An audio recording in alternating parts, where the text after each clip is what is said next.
Tom turned a short curve by and by and exclaimed, "My goodness, Huck, looky here!" It was the treasure box, sure enough, occupying a snug little cavern, along with an empty powder keg, a couple of guns in leather cases, 2 or 3 pairs of old moccasins, a leather belt, and some other rubbish well soaked with the water drip. Got it at last!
Chapter 34. Huck said, Tom, we can slope if we can find a rope. The window ain't high from the ground. Shucks, what do you want to slope fur? Well, I ain't used to that kind of a crowd. I can't stand it. I ain't going down there, Tom. Oh, bother, it ain't anything. I don't mind it a bit. I'll take care of you. Sid appeared. Tom, said he, Auntie has been waiting for you all the afternoon. Mary got your Sunday clothes ready, and everybody's been fretting about you. Say, ain't this grease and clay on your clothes? Now, Mr. City, you just tend to your own business. What's all this blowout about anyway? It's one of the widow's parties that she's always having. This time it's for the Welshman and his sons on account of that scrape they helped her out of the other night. And say, I can tell you something, if you want to know. Well, what? Why, old Mr. Jones is going to try to spring something on the people here tonight.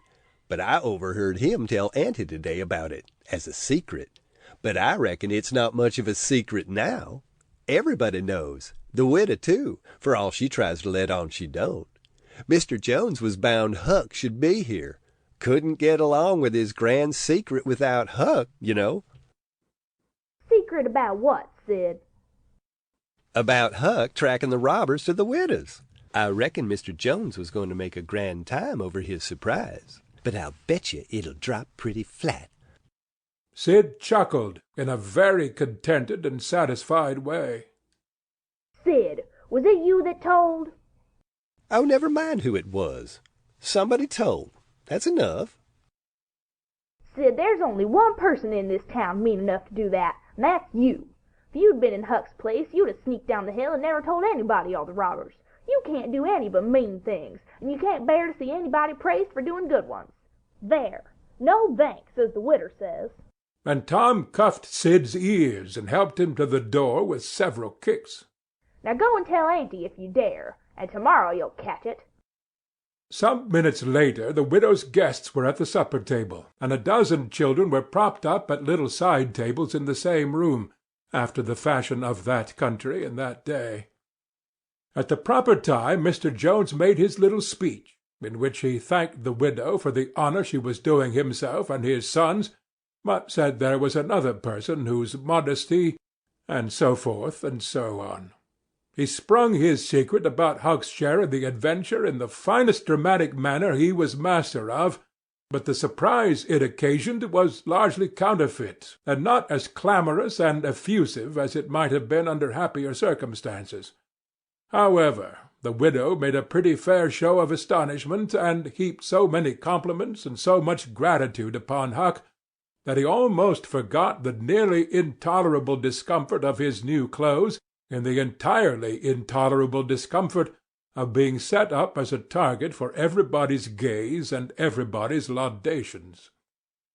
The widow said she meant to give Huck a home under her roof and have him educated, and that when she could spare the money she would start him in business in a modest way. Tom's chance was come. He said, Huck don't need it. Huck's rich. Nothing but a heavy strain upon the good manners of the company kept back the due and proper complimentary laugh at this pleasant joke. But the silence was a little awkward. Tom broke it. Huck's got money. Maybe you don't believe it, but he's got lots of it. Oh, you needn't smile. I reckon I can show you. You just wait a minute. Tom ran out of doors. The company looked at each other with a perplexed interest, and inquiringly at Huck, who was tongue-tied. "Sid, what ails Tom?" said Aunt Polly. Well, there ain't ever any making of that boy out. I never." Tom entered, struggling with the weight of his sacks, and Aunt Polly did not finish her sentence. Tom poured the mass of yellow coin upon the table, and said, There, what did I tell you? Half of it's Huck's and half of it's mine. The spectacle took the general breath away. All gazed. Nobody spoke for a moment. Then there was a unanimous call for an explanation. Tom said he could furnish it, and he did. The tale was long, but brimful of interest. There was scarcely an interruption from anyone to break the charm of its flow. When he had finished, Mr. Jones said, "I thought I had fixed up a little surprise for this occasion, but it don't amount to anything now. This one makes it sing mighty small, I'm willing to allow."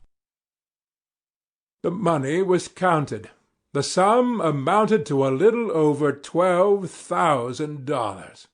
It was more than any one present had ever seen at one time before, though several persons were there who were worth considerably more than that in property.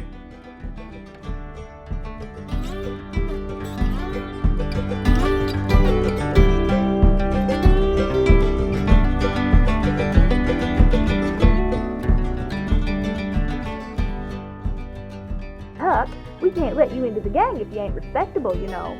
Can't let me in, Tom? Didn't you let me go for a pirate? Yes, but that's different. A robber's more high-toned than what a pirate is, as a general thing.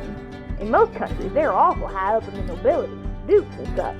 Now, Tom, hain't you always been friendly to me? You wouldn't shut me out, would you, Tom? You wouldn't do that now, would you, Tom? Huck, I wouldn't want to, and I don't want to. But what would people say?